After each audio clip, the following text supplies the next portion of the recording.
Hey, what's going on, guys? Welcome back to Hexman Homemade Performance. As promised, this is that follow-up video pretty much talking about the history of the car as I know it and pretty much what it is and what condition I got it in. Should be a little quick one here, and then there'll be a part 3 to the intro on pretty much the plans and the way forward, and go over some of the parts I got for this thing. So I got this thing. The story I was told on it was owned by a gentleman who was big into exporting these to the UK. These are super popular in England, I think probably just because they're small and fun. So a lot of guys will buy them over there. Guys here will ship them. Long story short, COVID made that really expensive. Shipping costs went through the roof. So the gentleman that was making a business of that here wound up selling it to a friend of his, who I ended up buying it from. So gentleman 2, sort of say, he bought it with the intentions to work on it with his son, restore it, be that project. But the son didn't really take a liking to it for one reason or another, not totally sure. So it sat around for a year or so whenever I bought it. He put it up for sale. I went and took a look at it, and it was honestly a perfect starting point for what I was looking for. So when it came to me, it would start but barely drove. When I went and looked at it at his house, I was able to drive it up on the trailer. It would go back and forth, but as it is, and as it was when I bought it, it's a factory 289 car.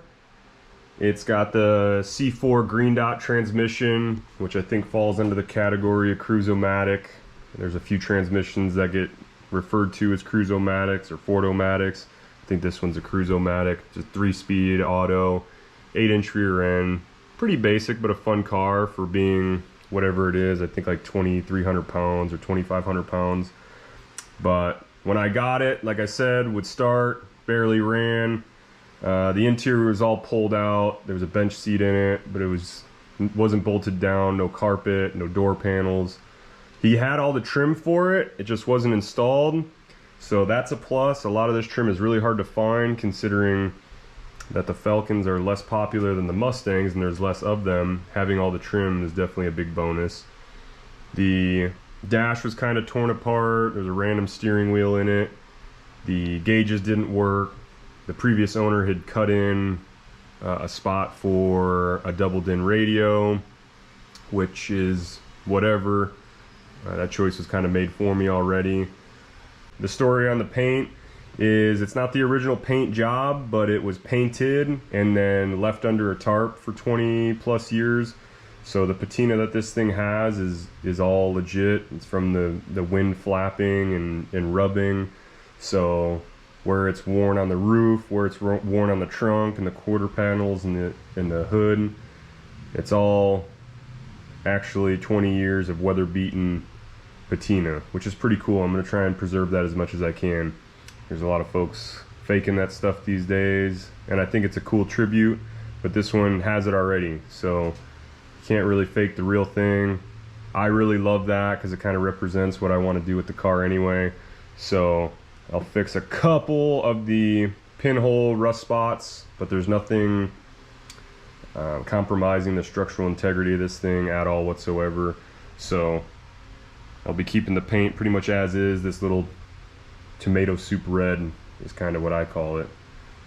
But other than that, that's pretty much the condition I bought it in. Like I said, I'm going to make a third video of the plans for this thing, the parts I've been collecting, and kind of the way forward.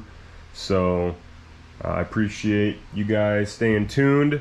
I will make another video once I get around to pulling some parts out and checking things out, and then I will give you guys a good picture of what this thing's future looks like. Alright, thanks guys. Till next time.